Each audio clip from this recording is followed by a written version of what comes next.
What's going on, y'all? Welcome back to another episode of The Jump. A reaction to the Tennessee and Louisville game. This one's a little bit delayed from when the game actually finished because the team I coach for, we had a game tonight, so I had to come home and watch it in hindsight. So I knew what the outcome was, but I wanted to watch how we got there. And overall, I mean, it was a close first half. I think it was 34-27, I want to say at half. It was a battle for a lot of the first half, but I feel like early on you could really see Tennessee was going to win this one no matter the circumstances, because the way that they were getting it done was something that you really can't control too much if you were Louisville. So no Michael Brown in this one, out with a back injury, so prayers for him for a speedy recovery and all that.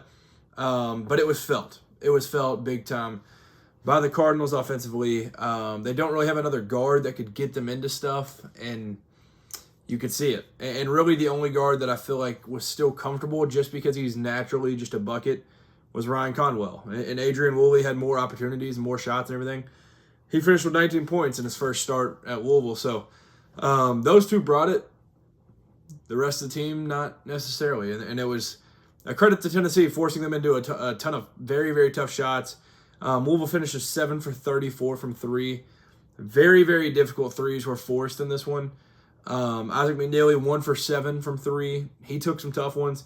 Conwell, even some of them that he hit out of his 4 for 13 were very, very difficult.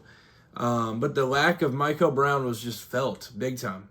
Big time. I don't know if like him playing in this would actually win the game for them. I still think Tennessee probably wins this game. But, Tennessee, I think they were 10 days off since the Illinois game, where that was the third of their 3-game losing streak, which was the first time, and their first time in the Rick Barnes era since his first year. So it had been a long time that Tennessee had gone without 3-game losing streaks. They were on one, and they get off that skid with this win. Early on, I will say I love the intentionality with what Nate Emmett was doing. He was getting downhill, trying to get to the rim, trying to get him going, it felt like. And I know either in the Illinois game or one of the other losses, I was like, Nate Emmett has to be, it's got to be him or Jacoby Gillespie. That's by far the best player. Nate Emmett's got to at least bring something, and what he brought tonight was that. 13 points, 7 rebounds. I think they're going to win a lot of games if one of them out of Gillespie and Nate Emmett pop off, and Gillespie was the one tonight. Now, Nate Emmett, like I said early on, intentionality with his drives and getting downhill and using his physicality. There was one play in the second half, I think it was kind of early in the second half, where he, even though he's not the most physical man in the world, you can look at him and tell that he blows up a screen. Like, defensively, offensively, it just looked like a different Nate Emmett to me.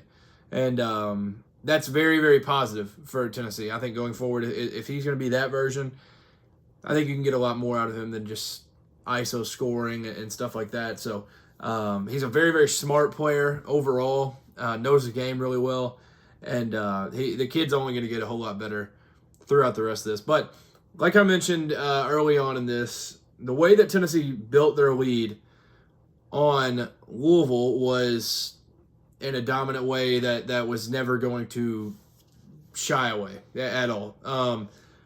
That front court got to work early. The Akpara dunk was early. Estrella got a few feeds. Jalen Carey, his wasn't just early. His was all night. He played 24 minutes, 12 points, 10 rebounds. And I don't know how you can't be romantic about the way this man plays basketball. He had one foul, but he is the most true power forward ever. He is an absolute brick wall and just does all the right things. He's extremely smart. He will seal guys on Gortat screens. He'll also catch lobs, or he'll have, active hands defensively. He's unbelievable. Absolutely unbelievable. And really that trio right there that I mentioned, with Akpara and Estrella and Carey, they were the part of the reason that Tennessee was able to build the lead that they had going into the half, with 28 of their 34 points in the first half being in the paint. They dominated.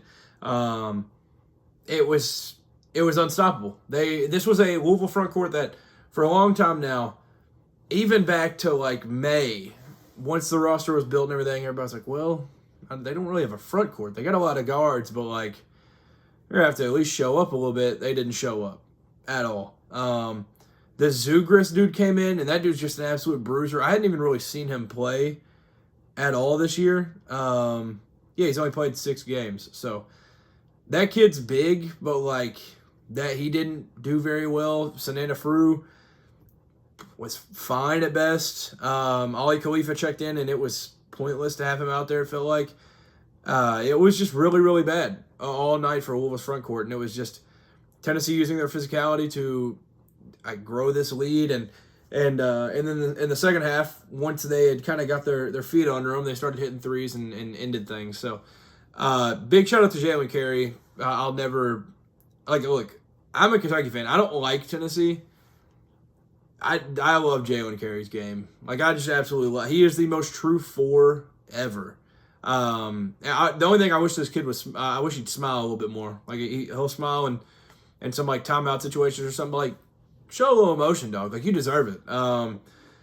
But he was dominant. He was very, very dominant. 34 to 27 and a half, and then like I said in the second half, it just kind of floodgates opened, and Tennessee pulled away. So Jacoby Gillespie at half had 3 points, finishes with 23. So he just got it going, and he was perfect from the line, 10 for 10. Started hitting threes, made some difficult shots. And honestly, if the Vols could hit free throws, which neither team shot free throws exceptional tonight, but especially Jalen Carey, who went 4 for 10 from the line, if they could hit free throws, man, this team is completely on another level dangerous. They were hitting the threes. They shot 39%. If you can do that, you're going to win a lot of ball games if you're Tennessee, because of how they handle the rest of it with the physicality on defense and how they play teams in general. It's going to be very, very helpful. Pat Kelsey, the one thing I think he can go away from this game thinking positively on is rebounds. They didn't end up winning the rebound battle, but there for a long time, especially in the first half when the physicality was showing at its most, at the fullest potential of the physicality, they were out rebounding them. They end up losing the battle 35-30, but with the front court playing as poor as it did, I think having that is something to build on for sure. So, overall, I think this game says a lot more about Tennessee than it does about Louisville. I feel like Louisville, you get Michael Brown back, I think you're going to start figuring some things out and get rolling again, and they're going to start rolling. I do have some Louisville fans that are pretty pessimistic at this moment, though. They have like 2 key games that they go on the road, and the scoreboard says 89 to 80 at Arkansas, but it was not that close. 83-62, not a good look. Now they'll play Montana and then get into ACC play, and they've got to prove it early because it's not going to be easy.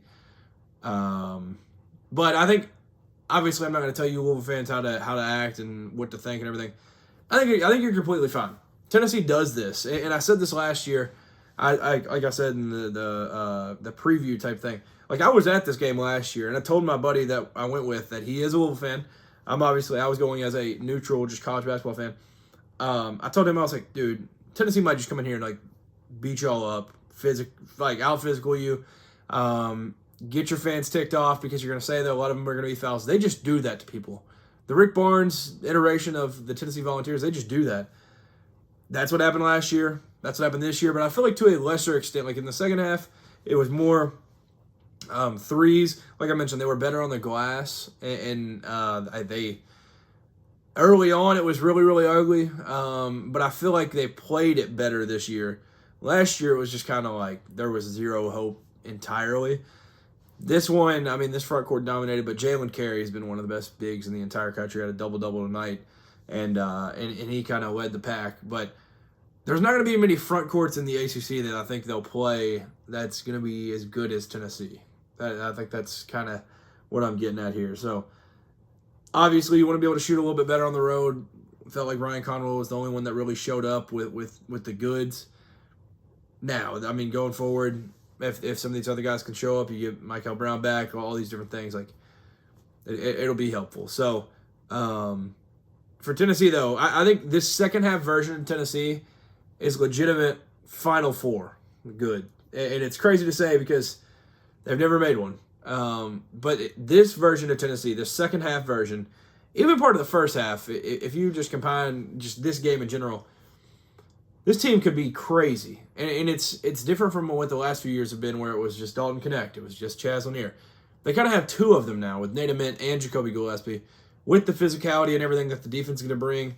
Good front court pieces. Cade Phillips out for the year, but like the rest of the team is very, very good. And they're deep too. With like Boswell can bring some great minutes. Berg came in and played well. Amari Evans played well. Amari Abram played well. Like there's a lot of talent and a lot of skill that they can check in and not miss a beat. That's what I feel like when you look at this Tennessee team. You can see the optimism of like, man, maybe this team could be the one to finally get Rick Barnes over the hump and take them all the way. So Felix Okpara, he's one of the best rim protectors in all of the sport. Had 3 blocks tonight. Had the one that he nearly killed a cheerleader on. Nate Ament, Jacoby Gillespie, that trio right there. And just, I mean, the Gillespie-Ament duo, if there's one of them that pops off, the other one just has to play okay. There you go. They're going to win a lot of ball games doing it that way. 83-62 victory over Louisville tonight. And I wish I could have seen the rest of these games tonight. I know UConn beat Butler pretty handily. I didn't check on the Clemson South Carolina score when I got home. I was expecting Clemson to win. Yeah, 68-61. Clemson won. So overall, I'm sure it was one of the better nights of hoops of the week, because this is the type of week to go get your Christmas shopping done and watch Elf and Home Alone and the Griswolds and all the good stuff, because there's not a great slate. But then once we get to Saturday, for you multi-sport fans too, like myself, college football playoff, college basketball, great slate for both all day Saturday. So I'm excited for it. Thank you for tuning in. If you're a Tennessee fan, Louisville fan, let me know your overreactions or your just reactions in general to tonight's outing by these two teams. Two teams that, as a Kentucky fan, wish they could both lose, but congrats to Tennessee, now 2-0 against Louisville in the Pat Kelsey era. That'll do it. Peace.